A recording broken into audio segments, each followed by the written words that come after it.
Sometimes a person disappears and they're found within a few hours. And then there are the cases where no answer ever comes. Some of these disappearances are so strange that investigators still can't make sense of them, even decades later. Today we're looking at cases of people who simply vanished one day, and despite massive search efforts, modern technology, and thousands of hours of investigation, no one has ever found them. This is the story of chilling disappearances, people who have never been found. There's a case where we actually have security footage of the exact moment the victim walks into a building. We have dozens of witnesses who were there that same night, and yet to this day, nobody has ever figured out what happened to this man in the minutes that followed. In 2006, a 27-year-old medical student named Brian Shaffer went out with friends to celebrate the weekend at a bar in Columbus, Ohio. Security footage shows him walking in through a crowd of people, but on every single other camera from that night, he never walks back out. The bar only had 2 exits, both covered by cameras, and staff and the owner both said nobody noticed anything unusual. Police searched the entire building, including the ventilation shafts and storage areas. Nothing. No trace of Brian was ever found anywhere in the area. His bank accounts and phone were never used again. And to this day, nobody can explain how a person could vanish in the middle of a packed room without a single person noticing.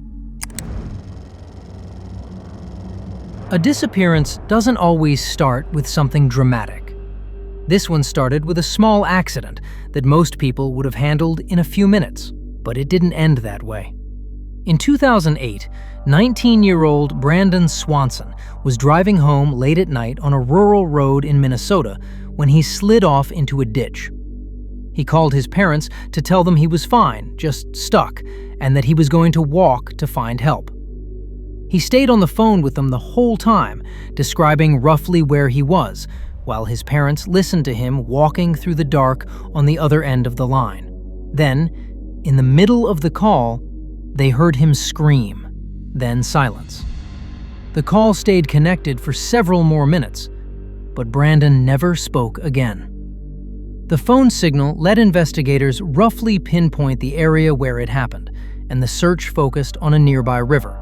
Extensive underwater and ground searches never turned up anything. Brandon vanished in the middle of a phone call with his own parents, and his case remains one of the most chilling entries in the entire U.S. missing persons database. The last trace a person leaves behind is often just a handful of sentences, and the more investigators dig into them, the less sense they make. In 2004, 21-year-old college student Maura Murray emailed her professors about a family emergency, packed her things, and drove off campus in New Hampshire. Her family later said they had no idea what emergency she could have been referring to. A few hours later, she crashed her car into a tree on a remote road. Another driver, who arrived shortly after the crash, later told police he spoke with her and offered to help. She turned him down, saying she'd already called for help herself. But no record of that call was ever found. By the time police arrived just minutes later, Maura was gone. She vanished in the middle of a winter night in a completely remote area without her coat. Thousands of amateur and professional investigators have picked apart this case ever since, and dozens of theories have surfaced, but not one of them has ever been confirmed. This case is different in one key way. We actually have footage of the last few minutes before the person disappeared, and what's on it doesn't make any sense at all. In 2014, a 28-year-old German tourist named Lars Mittank was on vacation in Bulgaria when he got into an altercation at a bar, injured his ear, and had to go to the hospital. Security cameras then caught him suddenly bolting from the hospital in a panic, barefoot, without his phone or wallet, glancing back over his shoulder again and again, as if someone was chasing him. The last footage shows him heading toward the airport and a wooded area beyond it. From that moment on, there isn't a single trace of him. Nobody knows what or who he was running from, whether he was in his right mind at the time, or whether he'd already fallen victim to something that happened before the cameras even started rolling. His disappearance is still considered one of the most unsettling cases in modern European criminal investigation. Every so often, a trace of a missing person turns up in the last place anyone would expect, hundreds of miles away, long after everyone had given up hope. In 1988, 19-year-old Tara Calico went out for her regular morning bike ride on a rural road in New Mexico, a route she'd ridden countless times before. She never made it home. Her bike was later found near the road, but there was no trace of her. A year and a half later, a woman in Florida, over 1,000 miles away, found a photograph in a parking lot.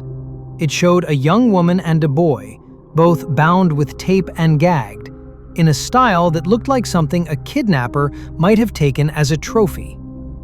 Tara's family identified her as the girl in the photo, though the image quality meant it was never confirmed with total certainty. The photograph became one of the most famous artifacts in the history of unsolved American disappearances, and yet it never led investigators to Tara, or to whoever may have taken her. And to close things out, a case that still splits the local community into completely different camps over what actually happened. In June 1992, 3 women vanished from their home in Missouri, seemingly all at once. 47-year-old Cheryl Levitt, her 19-year-old daughter, and the daughter's 19-year-old friend, who was staying over that weekend. The house was found in perfect order.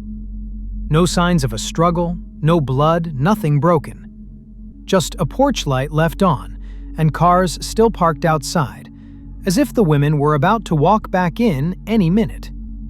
This case, now known as the Springfield Three, is one of the most well-known unsolved disappearances in U.S. history.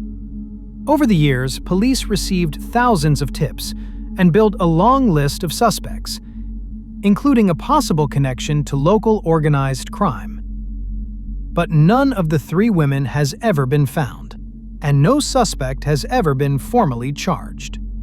What ties every single one of these cases together is one unbearable thing: the total absence of an answer. Unlike solved crimes, where families at least get some form of closure, the families of these people have spent decades living with total uncertainty about whether their loved one is even still alive, where they might be, and what actually happened to them. With advances in DNA technology and digital forensics, cases decades old do occasionally get cracked open. So there's still a real chance we'll get answers to some of these disappearances someday. But for now, these people remain exactly where they were last seen. Nowhere at all. If you have any information related to any of these cases, I'd encourage you to reach out to local law enforcement or missing persons organizations. Even the smallest piece of information can make an enormous difference, even after all these years.